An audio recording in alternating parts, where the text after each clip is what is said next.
Alabama football showed a lot of fight and a lot of grit in their road win at South Carolina, but there's some things we noticed that definitely raised the red flag. Going into the bye week, let's talk about what needs to get fixed. This is way off sides. 3, 2, let's go.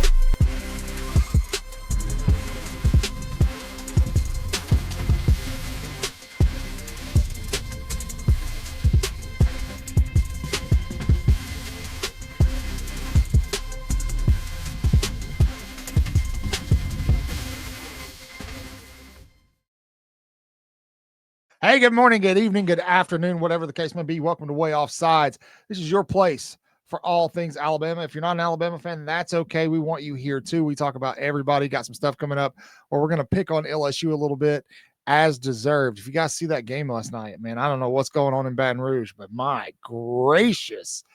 Should LSU fire Brian Kelly? Leave yes or no in the chat. Get him out of there. What should happen? Alabama fans, should they extend him? Probably. Yep. Absolutely. Crazy Saturday in college football. Not a lot went on. The SEC played some cutthroat games. I expect that to be kind of the case the rest of the way through the 2025 season because parity has found its way to college football, definitely in the SEC. Do me a favor before we get started. Leave a big Roll Tide down there too. Yeah. Let me know where you're watching from. And as always, go ahead and like, subscribe, hit the notification bell. That'll do us a huge favor. Help us keep growing and building content so we can keep chatting with you about what you love the most. Not your wife, not your kids, not your mistress. Alabama football. Thanks for joining us. Yeah, man, yesterday was a crazy game. As expected, Alabama did exactly what folks thought was going to happen. They went on the road to South Carolina, much like last season when they went on the road, and they looked awful the majority of the game. Somehow, some way, though, this team fought and they won. Now, that is not typically the case with an Alabama squad under Kalen DeBoer, but there's something different about this team. I've been saying it. There's something special. Something just feels right about this 2025 squad. I posted yesterday. I like them. I like them a lot. They make me want to drink. They make me need to take baby aspirin before watching a game. But I do like this team. There's something about them. And Alabama showed once again that they can win in different ways, which a team needs to be able to do if they're going to make a playoff run. Now, that is not the conversation today. I think right now, Alabama fans don't want to talk about Heismans. They don't want to talk about the playoffs. They don't want to talk about upcoming games. And that's understandable because obviously there were some glaring issues yesterday in Williams-Brice Stadium. Now, I want to put your concerns to bed a little bit and remind you, as I have done in my other video today, go watch that when you're done here. This offensive line from South Carolina is not the same offensive line that's been playing the past few games. This was the majority, except for one guy, their starting offensive line, as well as they got some defensive players back for this game. They were resting them up specifically for this game.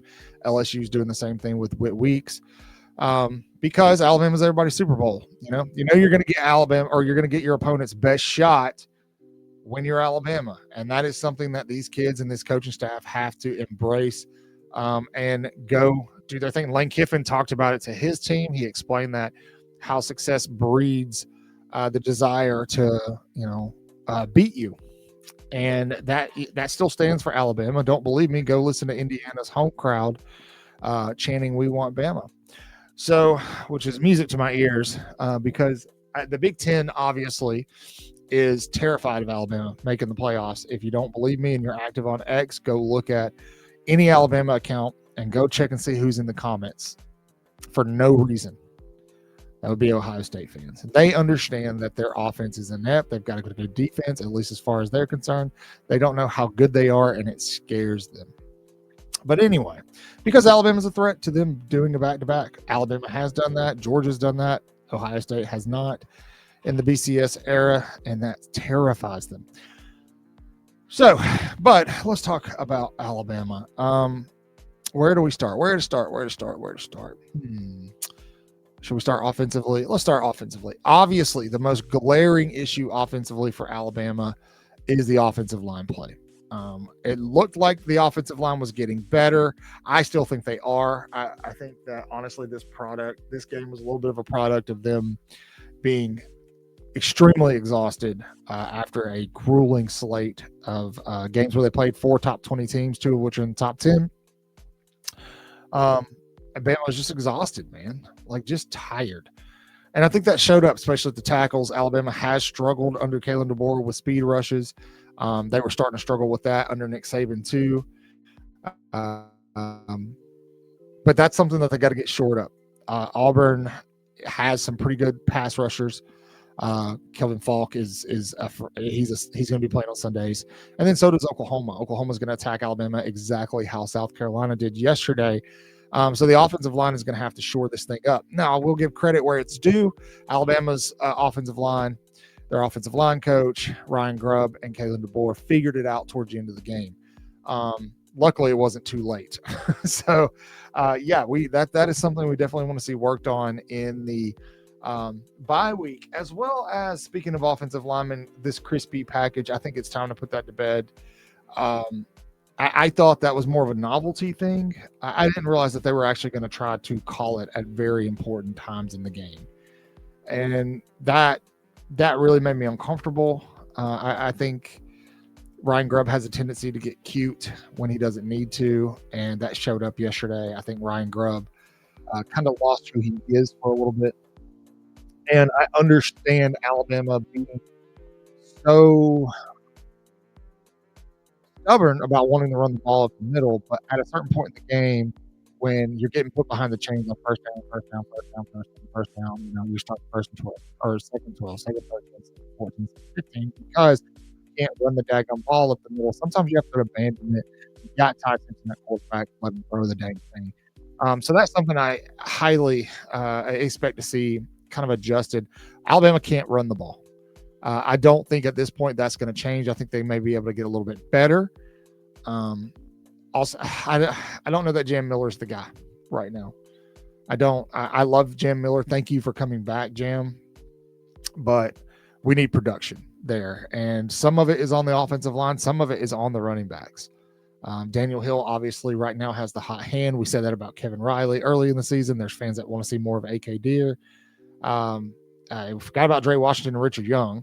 So Alabama's running back room is so talented. There's just something not clicking back there that really has to get figured out the rest of the way. And they've got 2 weeks to do it. So I have faith in this coaching staff. They came out of the last bye week and looked phenomenal. So I fully expect that to be the case. And they get through this last 4 weeks, hopefully unscathed, go to the SEC championship game, which I don't want to play, but that's just me. And then start focusing on a playoff run. Now, on the other side of the ball, defensive side of the ball, I think Alabama played one of its best defensive games of the season yesterday. A lot of people aren't going to give the defense the credit that it deserves because they gave up so many yards, but there's still obviously some glaring issues defensively too. The big one being tackling. Alabama did not tackle yesterday well at all. And we knew that Lenora Sellers was going to be a problem, but it wasn't just him. I will attribute some of that to the defense being on the field so much.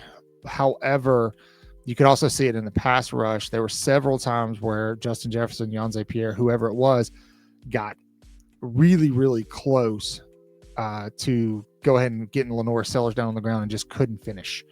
That isn't a Lenora Sellers issue. That is a Alabama issue. That's been going on since last season as well. Now, with some of these quarterbacks that Alabama could potentially play moving forward, Jackson Arnold will be one of them.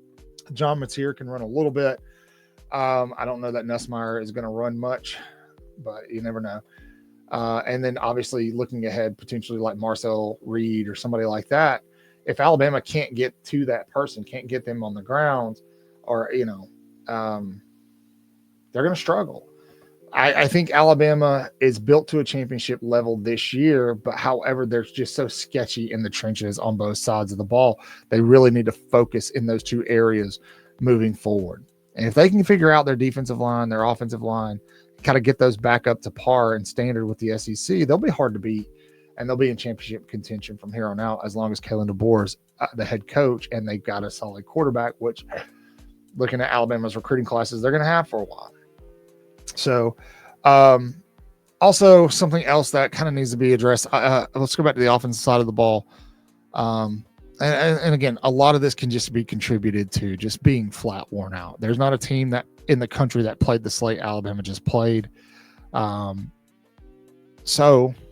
wide receivers dropping passes on crucial third downs, that hasn't really been a theme this year outside of Ryan Williams, but it was yesterday. I told you guys going into the week that converting third downs and fourth downs was going to be very, very important. South Carolina was one of the worst teams in the country in allowing third down conversions, and Alabama did not perform well on third down most of the game because South Carolina just kept rushing. And then, you had the one to Jeremy Bernard that could have been a touchdown. You had the fourth down, which is crazy that you're having to throw there, but that could have been a big first down. The drop by Ryan Williams. You had several of those yesterday. I think Alabama was missing Lottie Brooks as that extra option.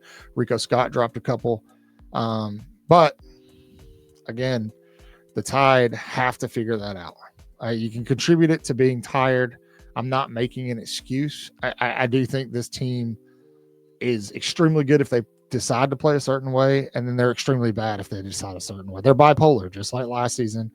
However, they have a different mentality, and that served them well in yesterday's game to go ahead and get the win. Hats off to punting yesterday. Punting did a good job. They definitely saved Alabama's defense some points given up in that game by flipping the field a couple of times. On the other side of special teams, obviously the ball hitting Bach and the turnover there was tough. I don't want to go too far in the weeds on this, but I do feel like Bach was blocked into that. I think there should have been a flag on that. Alabama wasn't getting anything yesterday. There was a lot of PI going on that wasn't called. Not really sure what was going on with that. I'm sure those plays will be submitted to the SEC office with the way SEC's handling officiating right now with, all the other stuff going on in other sports. I feel like it'll be addressed, but overall, it was a C- performance, and Alabama still gets a W. So I'm happy with it. Let's get to the bye week. Let's rest up. What else did you see, or specifically in terms of players, did you see that you felt like could have been done? This team has fight. But there definitely are some things that are concerning moving forward. I don't want to walk away and just go, well, it's because they were tired. Yes, I think that was a big part of it, but we've seen this story before. Now, the big difference here is Alabama won this game. I just did a short and another video. 2024's team loses this game 9 out of 10 times, right? I never felt like there wasn't a chance for Alabama to get back into it because the defense was playing so well. So, but I want to hear your thoughts on, do you think this was just, they're just tired? Do you think this is who this team is? Do you think it's the coaching staff? What do you think? I want to hear you be loud and proud down in the comment sections below. As always, please like, subscribe, hit the notification bell. We love having you on this journey with us because you guys are the absolute best. Yes, you are. Yes, you are. I'm sorry. I don't know why I did that. Anyway, as always, say your prayers, read your Bibles, wash your hands, horns down, beat Auburn and LSU and Tennessee too. Roll Tide, y'all.